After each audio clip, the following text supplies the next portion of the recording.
ሰው በ65 ዓመቱ ዓለምን ይቆጣጠራል። አንተ በ20 ዓመት ገለምሷል እያልክ ከሆነ ራስን ፈትሽ። ሰው በ80 እና በ90 ዓመቱ ዓለም ላይ ይንደላቀቃል። አንቺ ገና በ30 ዓመትሽ ፓስፖርት እንትን ቪዛ መታልኝ ሰው ታውቃለህ እያልሽ ከሆነ ራስሽን ፈትሽ። መዝለል አያስደስትም እንዴ? መጨፈር አያስደስትም? ያስደስተናል እኮ ተደስተናል እኮ ፈታዋሪ በቃ እዚህ ማለት እኮ ደስ ይላል አይደል? ይሄንን በዚህ ላደንቅ አልችልም። ለምን? ከባድ አይደለም፣ ደስ ነው የሚለው። በማደንቅ ግን ምንድነው ሃይማኖት ላይ ጠበቅ ያልክ ሰው ብትሆን አደንቅሃለሁ። ሀምብል ብትሆን ያንን ማድረግ እየቻልክ ነው ብትል ግን ማይቻልን ነገር መቻል ነው ጉብዝና እንጂ አዳሜ ሁሉ ድሉ እንዲያገኝ ሊያረገው የሚችለውን ነገር ስላረክ አትከበር።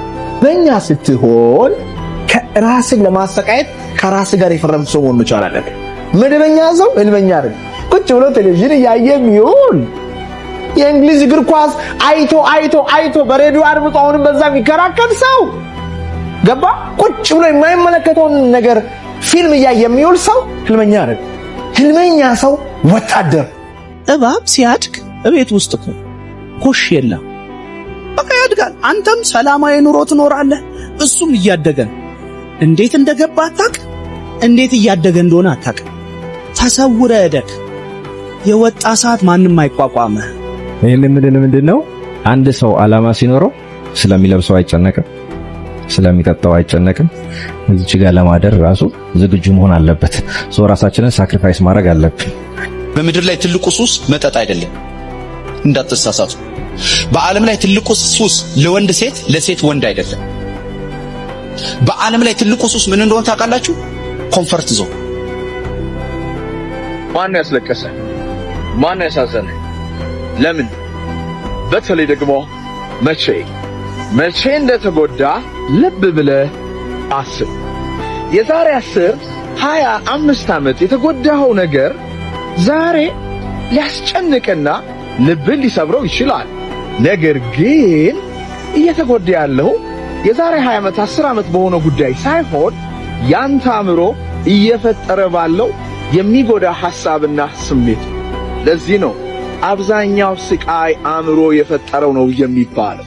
እስቲ የጎዱን ሰዎች አስብ።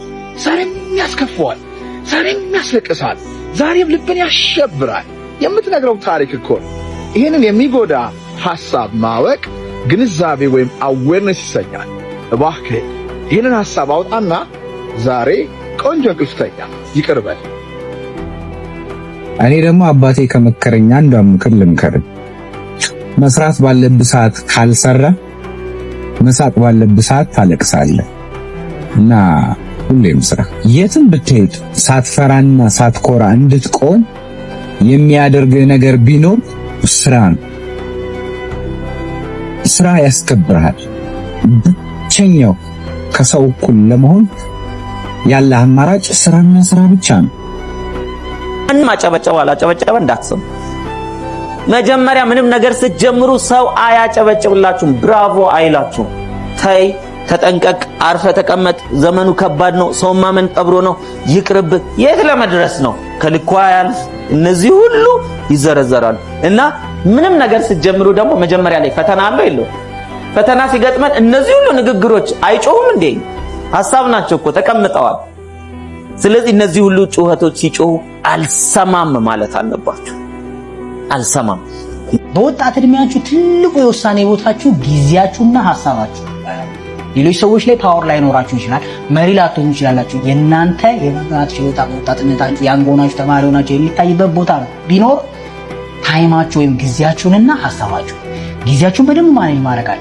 ያ ጓደኞቻችሁ ፋንና አርክሲያችሁ ነው። ስራ ካላችሁ የሆነ ነገር እንዲናርግ በዚህ ታይም ሲላችሁ ነው። ምክንያቱም ስራ አላችሁ። ቆራጥ መሆን አለባችሁ፣ መሪ መሆን አለባችሁ። ዝም ብሎ በሞቀበት በእንትን ባለበት የሚዘል ሳይሆን ቆራጥ ሰው። ተውታችሁ መጥፎ ሐሳብ በጭንቅላታችሁ ሊመጣ ይችላል። ማይሆን አይነት ነገር እንድታዩ፣ ማይሆን አይነት ነገር እንድታረጉ፣ ሱስ እንድትጀምሩ፣ ከሴቶች ጋር ማይሆን አይነት ግንኙነት እንድትመሰርቱ ሊመጣ ይችላል። እንደዚህ አይነት ፊሊንግ ኖ ማለት አለባችሁ። ምንም አይነት ትግል ይሁን ማቆም ፈልገህ ሊሆን ይችላል፣ ማግኘት ፈልገህ ሊሆን ይችላል፣ የሆነ ነገር ማድረግ ፈልገህ አቅቱ ሊሆን ይችላል። እቺ መከራ ነች። መከራ ማለት ሞት አይደለም። መቀየር የማንችለው አንድ ነገር ቢኖር መሞቻችንን ብቻ ነው። የሞተን ሰው ማስነሳት እኛ አንችልም። የመሞቻችንንም ቀን መቀየር አንችልም። ከዛ ውጪ ግን መቀየር የማንችለው ነገር በምድር ላይ የለም እና ፈጣሪ ሲባርክ በትንሽዬ ፖስታ ውስጥ መከራን አሽጎ ይሰጣል። ፖስታዋን ለመክፈት መከራውን ማለፍ ግዴታ ነው እና በመከራ ውስጥ መባረክን ታገኛለህ። አንድ ሰው ጠዋት ተነስቶ ስራ የሚገባው ወሩ መጨረሻ ላይ ለሚያገኘው ደሞዝ ሊሆን ይችላል። ግን ከዛ ደሞዝ የዘለለ ህልም ከሌለው ህይወቱን መቼም አይቀይርም። ከዛ የዘለለ ህልም፣ ፍላጎት፣ ጥልቅ መሻት ያስፈልገዋል። የፈለግሽው ነገር አደርጋለሁ፣ ግን አንድ ነገር ብቻ አለኝ። በዓላማዬ እንዳትፈስ። በዓላማዬ the moment ከዓላማ አስበልጠ ሚስት ጋር ከሄድክ መጥፎ ባል ነው የምትሆነው። ዓላማውን የያዘ ሰው ጥሩ ትዳር ይኖረዋል። ዓላማውን የያዘ ሰው ጥሩ ገንዘብ ይኖረዋል። ዓላማውን የያዘ ሰው ስነ ምግባር ይኖረዋል፣ ጤና ይኖረዋል፣ ሁሉ ነገር ይኖረዋል። ስለዚህ ዓላማ ማለት የምትተነፍስለት፣ የምትበላለት፣ የምትጠጣለት ጉዳይ ነው።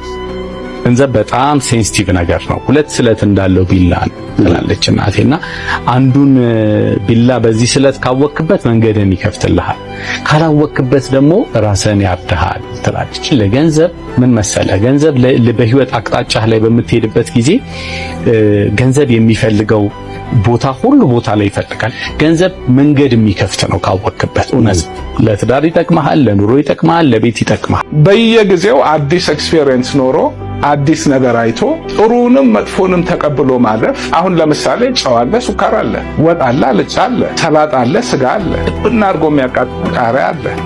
ለኔ የህይወት ነገር ሁሉ እንደዛ ነው የማየው። ኤክስፒሪየንስ ነው ሁሉ ነገር ይመጣል፣ ያልፋል። ሊያጠፋህ የመጣ እሳት የመሰለ ነገር ሁሉ ሲያልፍ እንደውም ሳይሞቅ ሁሉ ነው የሚያልፈው። ፍርሃት ነው እኛን የሚገድለን። የመጨረሻ ደግሞ በቃ ዓለምን ገዛው፣ ተቆጣጠርኩ፣ ደስ አለኝ፣ ፈነጠስኩ። ያም ደግሞ ልክ እንደዚሁ ያልፋል፣ በቦታው የሚቆየ። ብር ማጣት ያስንቃል።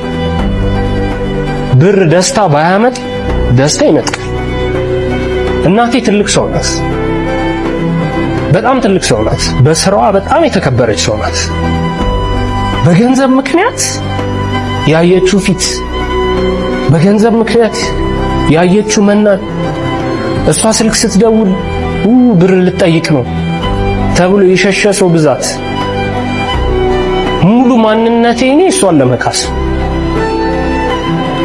እኔና እሷ ኮንዶሚኒየም ውስጥ ሆነን እሷ በር ጀርባ ተደብቃ አከራይ ሰክሮ ምናምን ጎረምሶች ይዞ መጥቶ እቺ ደሃ እናትን ከቤት ያስወጣልኝ ምናምን ብሎኝ እያለው ትቶን ሄዶ ያውቃል። እንዴት እሷ በር ጀርባ ትደብቃለች?